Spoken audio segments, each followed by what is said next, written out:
Sabi ni Kits, ba't daw ganun yung ulo, kanto-kanto. Tapos hinawakan ko yung ulo niya. Ay, parehong-pareho. Eh, oh, tatay talaga eh. Tumatawa. I like father, like son, mama eh. This is my family. Good morning! Makain ako ngayon kasi ang tagal kong nagpa-baby kay Ju. 4 na oras. Record breaking. Nakukuha ko na yung sekreto sa breast milk production. Kailangan talaga kumakain. Ako pinipilit ko lang kumain ngayon although hindi ako ganun kagutom. Pero dahil alam kong matagal dumede si Ju tsaka naubos na yung laman. Yung supply ko naubos na. Kailangan kong mag-recharge. Kaya kumain ako. Tsaka kailangan may sabaw. Kaya din siguro kahapon sumakit yung ulo ko kasi hindi ako kumain ng umaga. Mas pinili kong matulog. Dapat kumain. Kaya, yun aking a piece of advice sa mga gustong magpa-breastfeed at saka yung exclusive talaga. Huwag kayo mag-diet. Kailangan kumain kayo ng kumain kasi wala kayong mapuproduce na milk pag gutom kayo. Kahit wala kayong gana, pilitin nyo kumain. Ako wala akong gana, kaso inisip ko si Ju, wala siyang dededehin kapag hindi ako kumain. Kaya, pinipilit ko na lang yung sarili ko. Paarawan ko tong baby na to. Paaraw tayo, baby. Tawa. Naisang ko na naman kayo. Grabe yung ano niya, oh. Hindi kaya cradle cap nga to. Pero hindi, meron din sa face eh. Sa noo. Pero nababawasan na yung eto, dito, sa temples niya. Magkakit lang ako. O yun, oh. Sabi ko sa'yo, pahabain mo na lang. Tutubo din yan eh. Oh. Brown yung ano. Pero ito nilagyan ko na to ng breast milk. Kapag hindi pa rin effective, breast milk muna gagawin ko. Pag hindi effective, saka ko siya lalagyan ng moisturizer. Sabi ni Kits, ba't daw ganun yung ulo, kanto-kanto. Tapos hinawakan ko yung ulo niya. Ay, parehong-pareho. Eh, oh, tatay talaga eh. Tumatawa. I like father, like son, mama eh. Yung tenga may batig-batig. Ay, yung loob ng ilong. Yung ilong, meron. Baka sa kinain ko din, hindi ko rin alam eh. Ayun oh. Marami sa bumbunan. Punta kaming check up. Papa-check up kami. Si Ju kasi eh, may rashes. Kaya pasilip ko na sa OP, sa pedya. Kasama namin si ate. Hi ate. Oo nga eh.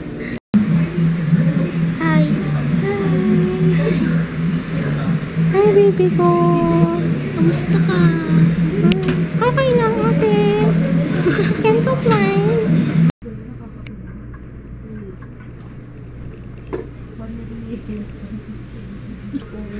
Pamila Aldo. Napanood na ako dito sa FB.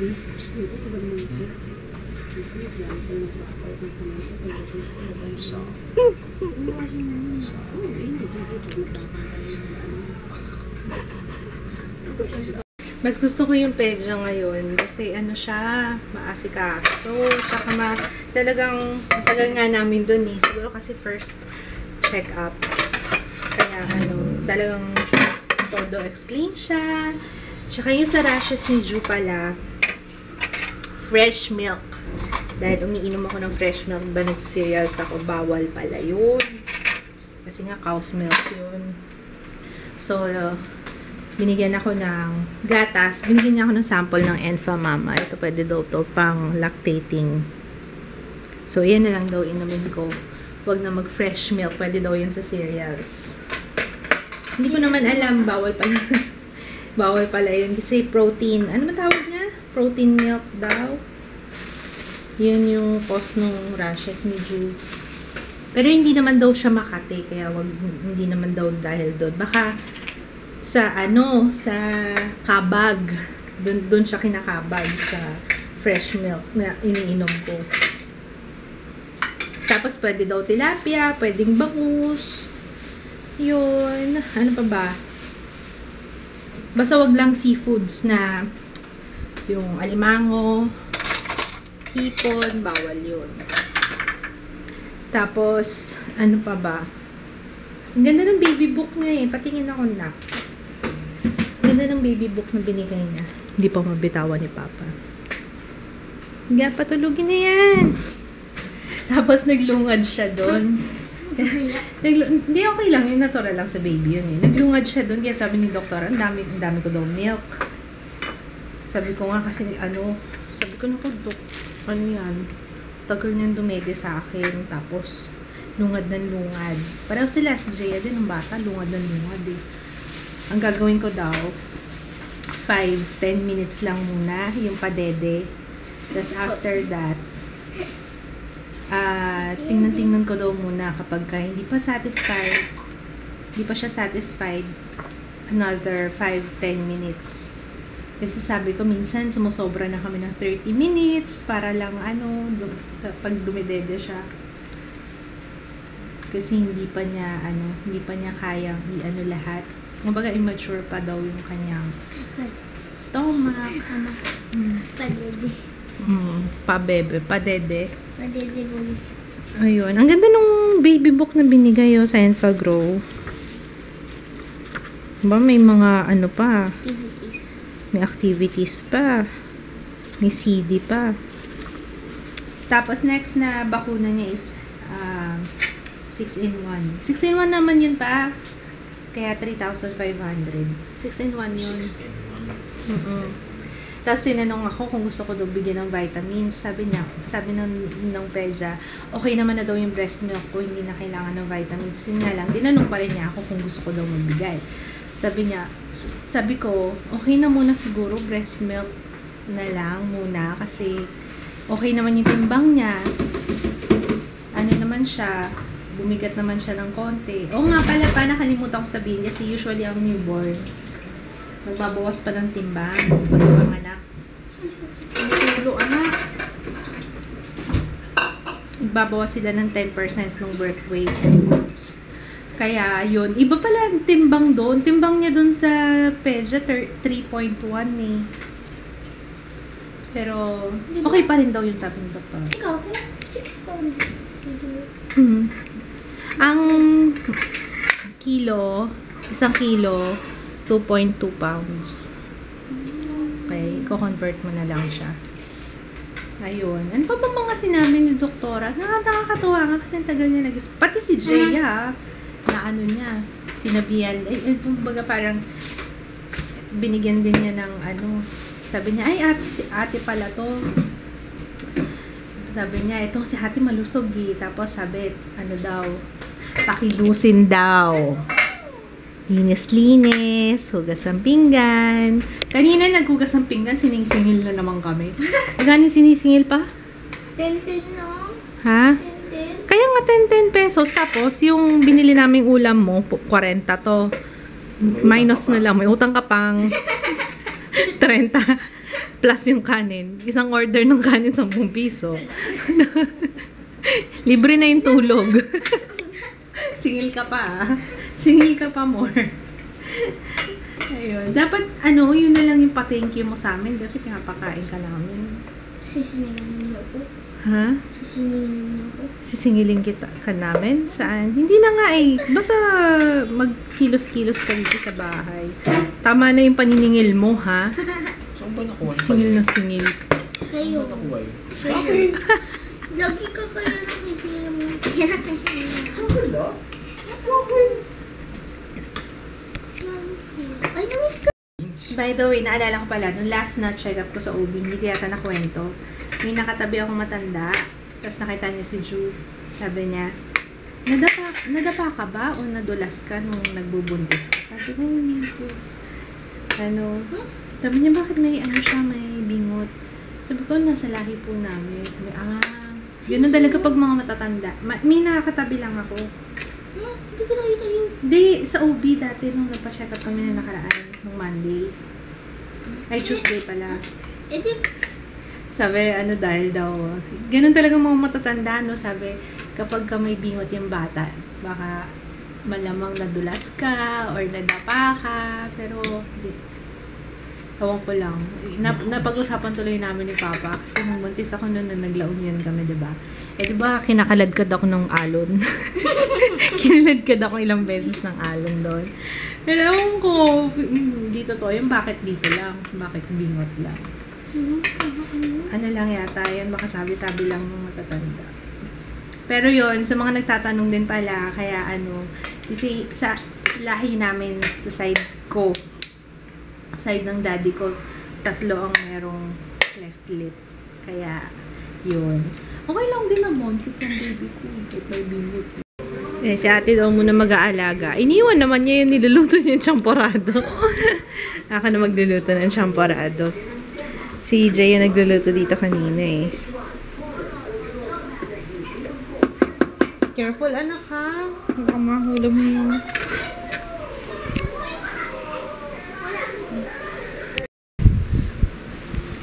Tagal ni Papa, Mama. I'm ready na akong maligo. Bakit nilalabas mo? Oh, very good na. Burp na. Bakit nilalabas mo lagi yung wrinkles mo, darling? Parang ang daming problemang pinagdaanan na ba ah. Naku, niloloko na naman ako nila mama. Niloloko na naman ako nila mama. Oh, dede na naman. Ano ba yan? Akala mo lang yun, gutom ka, pero hindi. Wala, ah!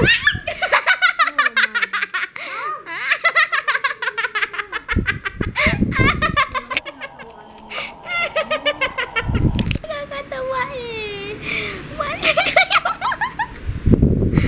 Paano ko ano yun? Bayan eh. Tatawanan ko ni ate. Ah, sisinukin. Alam mo, imbes na tumatawa ka dyan, ikuha mo ako ng lampin. Sorry. Busog na busog ka, ano? Naku, sus.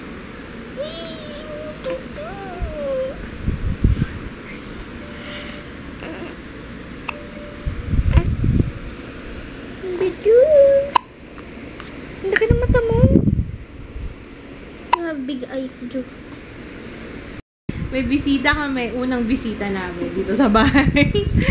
Si Grace. Hi! Nauna na ako, Joy, ah. Tsaka Mafi. Oh, nauna na siya.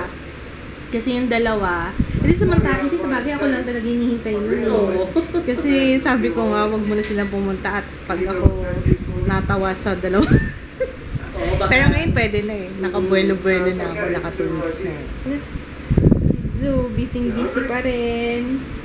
Wala na dumating dumating ka, no? Oo, simula. No, nakailang minuto na. Ganun. Unli eh. Unlimited. Sumimangot ko. Hindi, joke lang, baby. May gift si Mary. Si Mary Grace. Tingnan natin kung ano yung gift ni Mary Grace. Para kay Ju.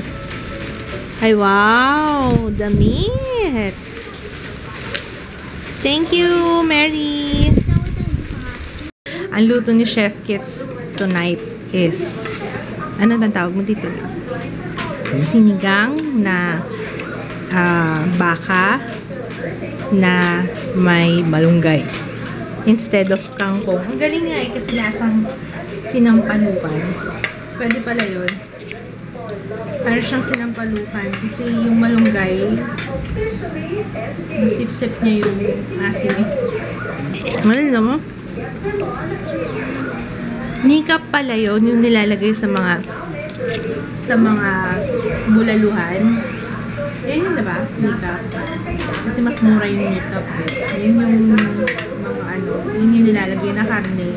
Pag sa mga mamahaling restaurant naman, ang nilalagay, shank talaga. Pero parang feeling ko, mas masarap to. Kasi mas marami siyang litid-litid eh, no? Tsaka malambot, sarap.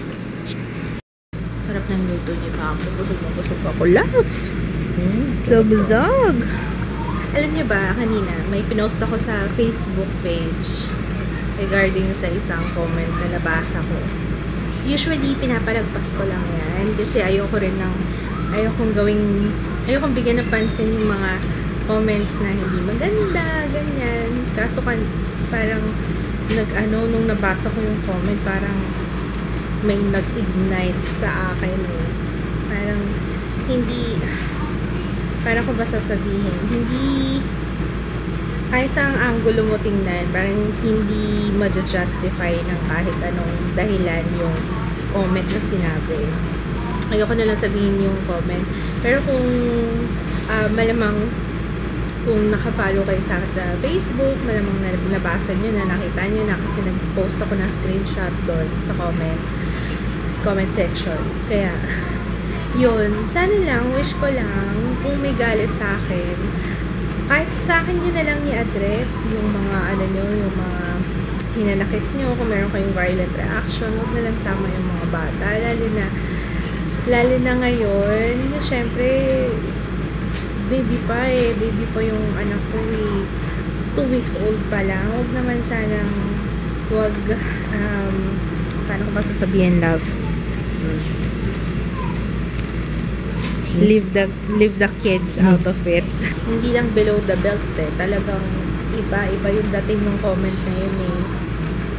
Huwag naman sanang ganun kasi wala namang kalam-alam yung bata, wala namang kamuwang-muwang. Sana wag ganun. Sana sa akin na lang sabihin kung may galit sa akin, sige sa akin yung address, ibuhos nyo lahat. Kahit sa comment section, never ako nagbura ng hate comment sa comment section. Kung sa akin, naka-address sa akin, sige sa akin, sabihan nyo ko kahit kahit kids, wag lang sa mga bata kasi wala naman silang ginagawang masama, diba? Ewan ko kung sino, ayoko na lang din alamin kung sino yung nagsabi nun, nagsulat nun, pero ewan ko kung hindi ko alam.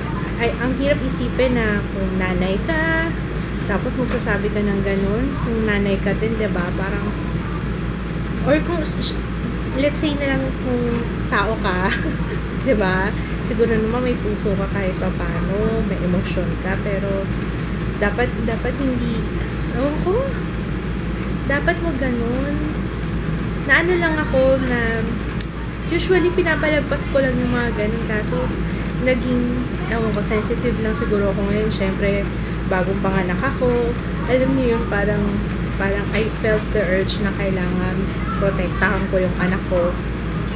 Kaya yun. Siguro yung mga nanay makakaintindi sa akin. Pero, sana last na yun. Or siguro nga dahil lang sa sitwasyon, kaya ako nadala. Pero, alam niyo naman ako, hindi ko binibigyan ng pansin, hindi ko binibigyan ng atensyon yung ganun. Kaya, ayun. Yun lang ang wish ko. Sana ako na lang. O kaya si Kits na lang. Ano mangyayari sa Do you have something to add? They are so desperate. Hayaan nyo natin. Anyway, hayaan nyo, hindi na. Sada last na yun. Tsaka, ayoko nang bigyan ng pansin nyo. Be, alam mo, kanina pa ako nakatambay dito, wala naman ikaw sinasabi. Ngayon may sinasabi ako, may gusto ka masabihin, sabihin mo. tabi ako. Dito ka, usap ka daw, tabi daw si baby number 1. Si baby number 2, ayun. Ayun. Silip-silip. Anyway, ayun, gagaya ng sinabi ko, kung may galit sa akin na lang. Huwag nang dama yung mga bata. Ano yan? Dede ka din? Bakit nagsiselos ka na? Hindi na lang. Ay, sus, Mariosep. Baby ko. Baby number 1 namin. Ayun, ano pa bang sasabihin ko? Sana bukas makapag-edit na ako ng vlogs. Kasi ngayon, hindi rin ako nakakilos kasi iba yung ni Ju. Iba si Ju ngayon. Ayan, oh. Yeah! Let's party! Birthday party! Iba si Jo ngayon, hindi ako pinakawalan. Yeah! Taas-taas po kamay. Yeah! Kanina pa kaming madaling araw. Sa totoo lang, wala pa akong tulog. Non-stop siya. Talagang, hindi, alam mo, actually, hindi naman siya dumidede talaga eh. Parang gusto lang niyang ma-feel ako. Ako din napil mo. Ay, diba, pakita mo yung braso ni Papa. Yan, tsaka yung kabila. Si Papa ang pacifier ni Ju eh. Sa kabila, wala. Wala. Ayun oh, meron pa oh. Ayun. Siguro, ewan ko, hindi naman makati yung rashes niya, sabi ng pedya. Pero iba lang siguro yung ano niya ngayon. Siguro kabag. Kasi umiiris siya eh. Sabi nga ni doktora, yun nga daw yung fresh milk. Kaya ako rin may kasalanan nun. Sorry anak, hindi ko kasi alam. Ayan na oh. Wala pa isang oras eh. Jaya, wag naman ah. Magpahingahin naman muna natin yung... Hayaan mo munang mag-produce muna ha. Kasi wala Pacifier na lang eh. sige. Wag, ayoko mag-pacifier siya. Masasanay siya dun. Ako na lang. Oh, sige, ikaw na lang pacifier. Papa, magpa-pacifier nga talaga oh. May naririnig ako mo utot-utot na bata. Ay. Anyway, we're gonna say goodnight. Sana bukas makapag-edit na ako ng vlog. Ayan, naiiyak na yung baby ko. Buti na lang pinakain pa niya akong dinner. O, ayan. Nangungulit na naman to. Okay, we're gonna say goodnight. See you tomorrow. Bye. Good night. Good night, Papa. Night. Good night, baby. Good night, Jaya. Ito talaga kasi problem area ko. Pero yung ginagamit ko na nasa CR kasi, pore minimizer na toner, yun yung ginagamit ko ngayon sa ilong. Lalong nangatay, tapos lalong naglabasan. Sabi, ganun daw talaga effect nun. Siguro nilalabas na yung blackheads. Tignan natin, kasi mukhang nagtutuyo na siya, oh.